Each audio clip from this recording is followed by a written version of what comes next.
Assalamualaikum warahmatullahi wabarakatuh. Alhamdulillah rabbil alamin. Assalatu wassalamu ala Rasulillah wa ala alihi wa sahbihi ajma'in. Rabbi shrah li sadri wa yassir li amri wahlul 'uqdatam min lisani yafqahu qawli. Tuan-tuan dan puan-puan yang saya kasihi, alhamdulillah bertemu sekali lagi pada hari ini. Kita bertemu dalam bentuk video dan audio ni ada gangguan sikit kilat dan guruh tu.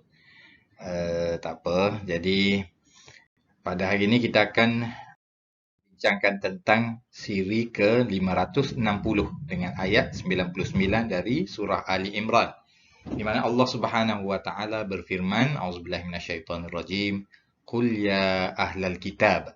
Qul tu maknanya katakanlah wahai Muhammad, sebab dia suruhan kepada seorang orang. Jadi suruhan tu kepada Nabi Muhammad sallallahu alaihi wasallam. Wahai ahli kitab, ya ahlal kitab, lima tasudduna an sabilillah, mengapa kamu menyekat dari jalan Allah? Man amana tabghunaha iwaja, sesiapa yang beriman kamu mahukannya bengkok, melencong. Wa antum syuhada, dan kamu menyaksikan padahal kamu mengetahui. Wa mallahu bighafilin amma ta'malun, dan Allah tidak leka, tidak lalai dari apa yang kamu kerjakan. Jadi di sini seruan ditujukan kepada ahli kitab, ya ahlal. Seruan ini ditujukan sekali lagi selepas ditujukan kepada dalam ayat sebelum daripada ini, bagi menunjukkan betapa mereka telah bertindak di luar dari batas rasional, kerana mereka telah beriman dengan nabi-nabi, mereka telah beriman dengan kitab-kitab sebelum ini, tetapi mereka tidak beriman dengan kedatangan Nabi Muhammad sallallahu alaihi wasallam. Sebelum ini disebut kesalahan yang pertama, iaitu kufur, di mana mereka kufur terhadap ajaran Nabi sallallahu alaihi wasallam, kufur terhadap seruan menghadap kiblat, dan kufur juga boleh membawa maksud yang umum, iaitu lari dari mentaati seruan Allah seluruhnya. Jika maksud itu diambil, maka larangan menyekat manusia dari jalan Allah adalah salah satu dari bentuk kekufuran. Sebab apa? Sebab dia, yang pertama tu kufur maknanya engkar. Lalu dia menyekat.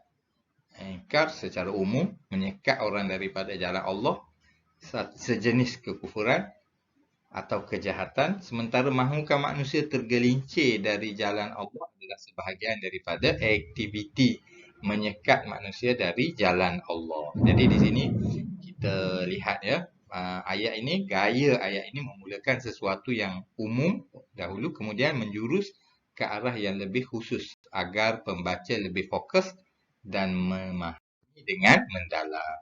Sifat kufur dan sifat menyekat manusia dari jalan Allah adalah sifat yang sangat buruk dan ia mungkin terkena kepada siapa saja. Dengan itu Allah menjadikan sifat Bani Israel sebagai satu pengajaran. Sentiasa saya sebut di sini bahawa bila Allah Subhanahu Wa Taala sebut wahai Bani Israel, kemudian disebut sifat buruk, maka janganlah kita sangka bahawa sifat itu akan hanya ada pada Bani Israel saja, tapi sebenarnya sifat itu akan ada kepada manusia semuanya, kerana Allah Subhanahu Wa Taala memberi pengajaran supaya umat Nabi Muhammad sallallahu alaihi wasallam tidak terjerumus ke dalam yang sedemikian. Kaum Yahudi dan kaum Nasrani menyekat manusia dari jalan Allah atas alasan mereka tidak mahu agama yang dibawa oleh Nabi Muhammad sallallahu alaihi wasallam tersebar dan diterima oleh manusia.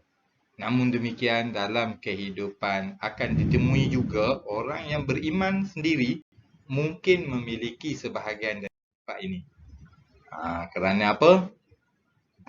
Kerana berkelahi, kerana dengki, kerana tak puas hati, kerana balas dendam, macam-macam lah.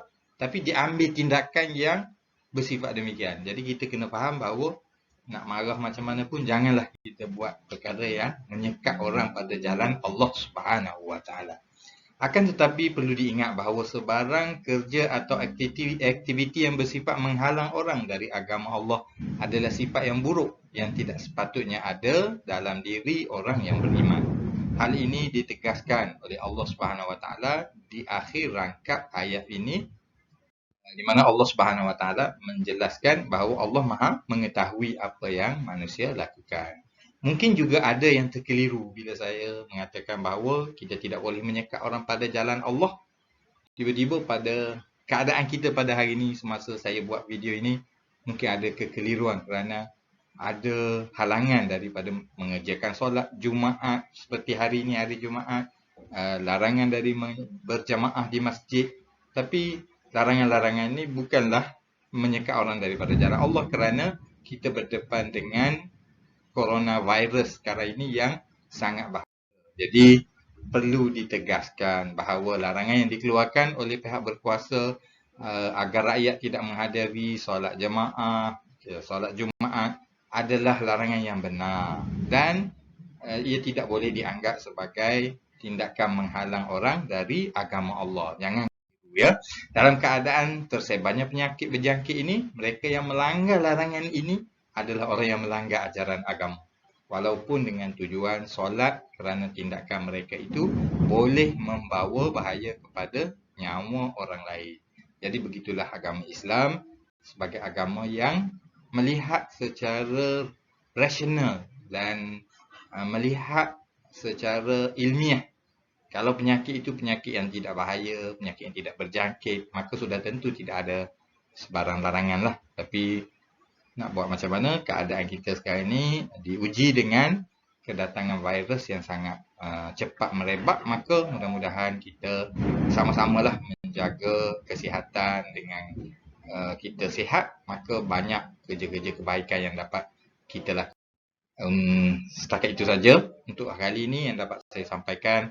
Mudah-mudahan dapat